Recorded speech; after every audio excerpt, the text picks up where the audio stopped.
Borthakur IAS Academy, an endeavor of excellence. Borthakur IAS Academy. Hello everyone, welcome to Borthakur's IAS Academy, Northeast's premier institute for UPSC, APSC and NPSC preparations. I hope you all are doing well. I'm here again today with another session of Current Affairs 365 dated 13th of July 2021.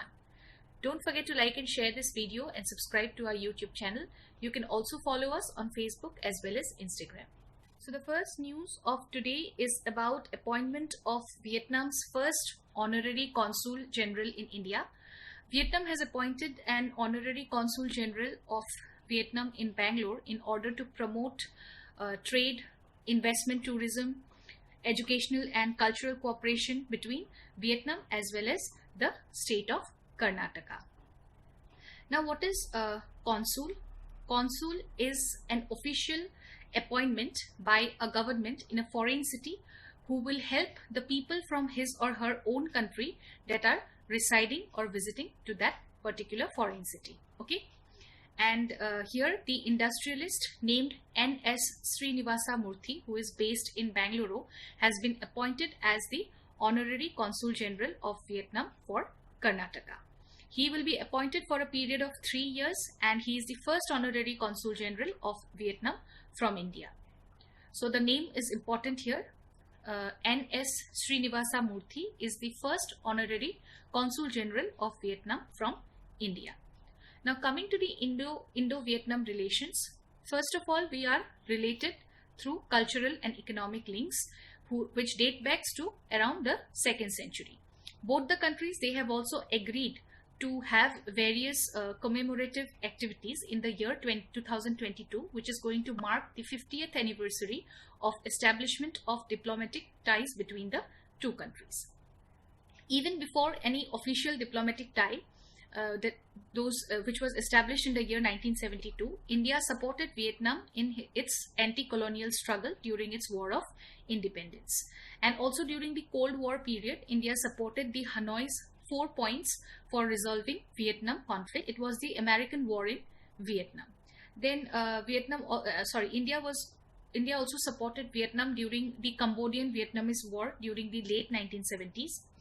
Our bonds were further strengthened by the Look East policy of India in the early 1990s, which had specific objective of economic and political integration with the Southeast Asian and East Asian countries.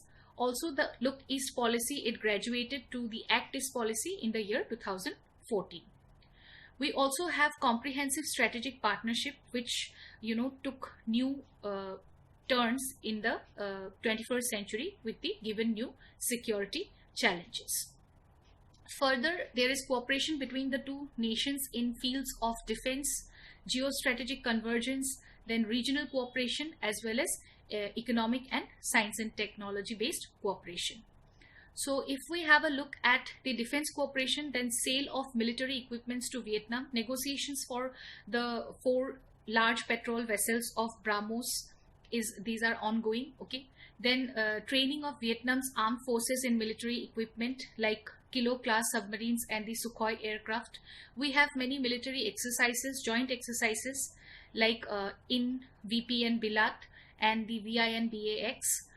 Then coming to geostrategic convergence, both the nations, they share apprehensions of an aggressive China. China is virtually claiming the whole of South China Sea as its territory, and its assertiveness, also because of its assertiveness in the Indian Ocean, this is becoming quite disturbing for other Southeast Asian countries, right? India and Vietnam, they have agreed to strengthen their strategic partnership in lines with India's Indo-Pacific Ocean Initiative and also the ASEAN's outlook on Indo-Pacific. This will help in achieving the shared values of security, prosperity and growth for all in the region. Then coming to economic cooperation, trade and economic relations for mutual benefit is significant. It has improved over the years, particularly after the ASEAN-India Free Trade Agreement, which was signed. India is now among the top 10 trading partners of Vietnam.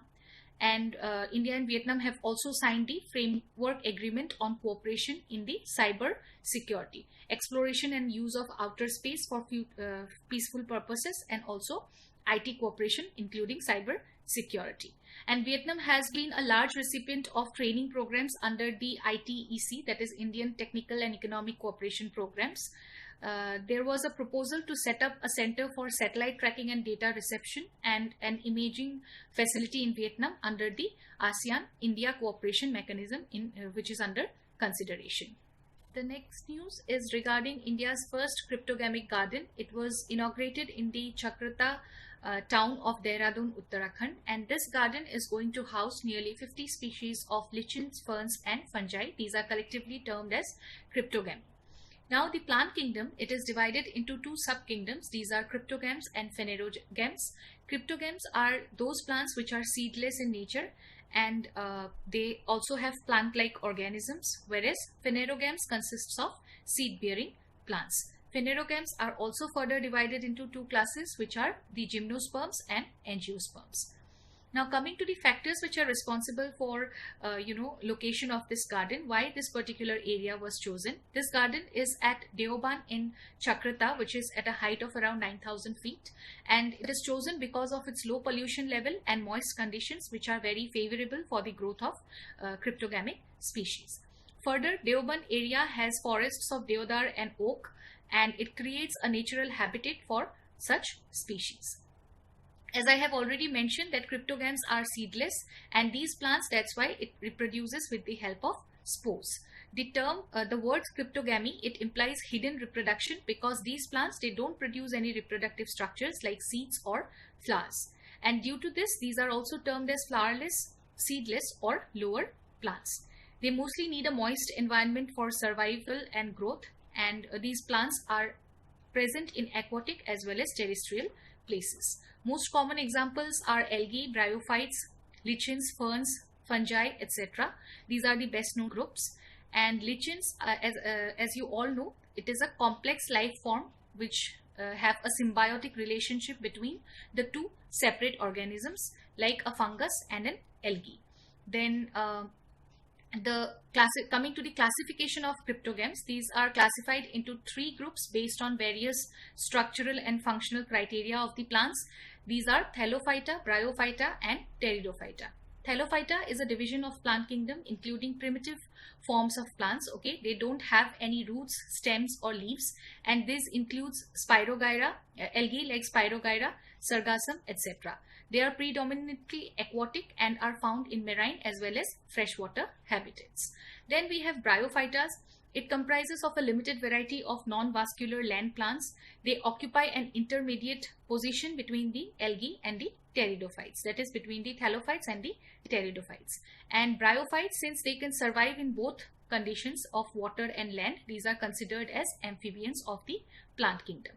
This is a very common question of science and tech, static part of science and tech. Okay, bryophytes are considered as the amphibians of the plant kingdom.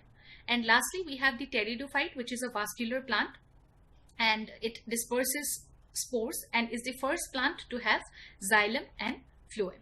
Ferns are the largest living group of primitive vascular plants, largest group of pteridophytes, that means. The next news is related to disaster management and geography. Okay, it is about the various incidents of lightning. Recently, around 30 people, they were killed in separate incidents of lightning in various parts of our country, and lightning itself is the biggest contributor to accidental deaths due to natural causes. First of all, let us have a look at what lightning is. It is a very rapid and massive discharge of electricity in the atmosphere, and it is the process of occurrence of a natural electrical discharge of very short duration and high voltage between a cloud and the ground or within a cloud, which is accompanied by bright flash and sound, and also sometimes thunderstorms. There are two different types of lightnings. First is intercloud or intracloud lightning. These are visible and are harmless. And the second variety is the cloud to ground lightning, which is harmful as the high electric voltage and electric current it may cause electrocution. Now coming to the process, it is a result of the difference in electrical charge between the top and bottom part of a cloud. The lightning generating clouds, they are typically about 10 to 12 kilometers in height, and the temperatures at top, it ranges from -35 to -45 °C. As the water vapor, it moves upward in the cloud, the water condenses due to decrease in temperature, and because of this, a huge amount of heat is generated, which pushes the water molecules further upwards. As the temperature, as they move towards temperature below zero, the droplets, they changes into smaller ice crystals, and since they continue moving upward, they gather a mass until they become so heavy that it starts descending. The clouds start raining, and this leads to a system where smaller ice crystals, they move upward, while the larger one, it comes downward, and the resulting collisions, they trigger release of electrons. This process is quite similar to the generation of electric sparks, and the process results in a situation in which the top layer of the clouds, it gets positively charged, while the middle layer gets negatively charged.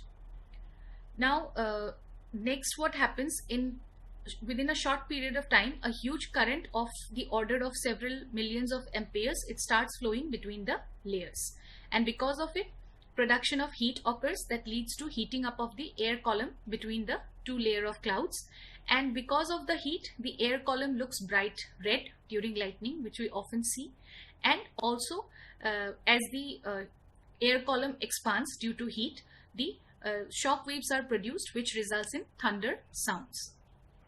Finally, it strikes the Earth's surface, and since Earth is a good conductor of electricity, an estimated 20 to 25% of the current flow is directed towards the Earth, and it is this current flow which results in damage to life and property. Lightning has a greater probability of striking raised objects on the ground like trees and buildings, and because of that, a lightning conductor is used. Now, this lightning conductor is a device which is used to protect tall buildings from the effect of lightning. Here, a metallic rod which is taller than the building or the structure is installed in the walls of the building during its construction. And one more point here is that most lightning activities on Earth is seen on the shore of Lake Maracaibo in Venezuela. The next news is related to international relations. Okay, it is about India's Tibet policy.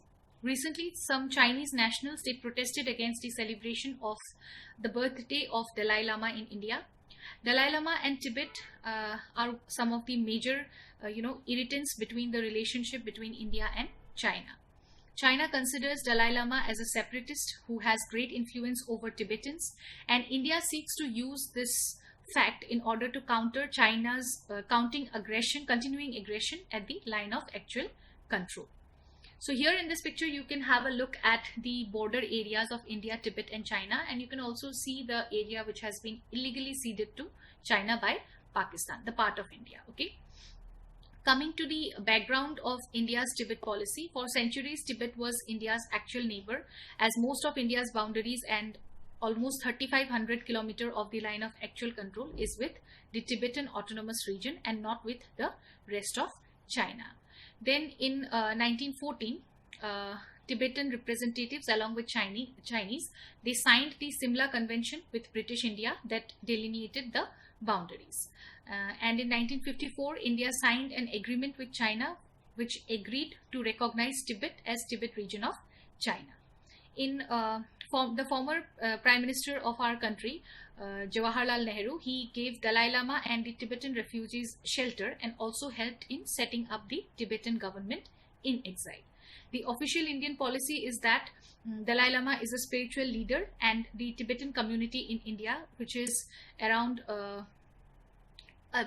than 1 lakh of exiles, okay, they are not allowed to undertake any political activity in our country. There has been a recent shift in India's Tibet policy as the event of increasing tensions between India and China is seen after the Galwan Valley attack. There has been a shift in India's Tibet policy, and this shift in the policy, it earmarks the Indian government actively managing with Dalai Lama in public forums. Okay, there are several instances where Indian Prime Minister, he acknowledged Tibetan's spiritual leader and also the government of Tibet. For example, in 2014, our Prime Minister, had invited the head of Tibetan government in exile in India, Lobsang Sangye, to his swearing-in ceremony. And recently, he also wished Dalai Lama in the first, which is a kind of first public acknowledgement since 2013, when he first became the Prime Minister. So this shift in India's Tibet policy is majorly focused on symbolic aspects, but there are many challenges pertaining to India's approach towards this policy. The major challenges includes changes in Tibetan demography. Okay, over the past few decades, China is constantly promoting people from mainland China to migrate to Tibet, and it is also increasing suppression of the Tibetan population's link to Dalai Lama.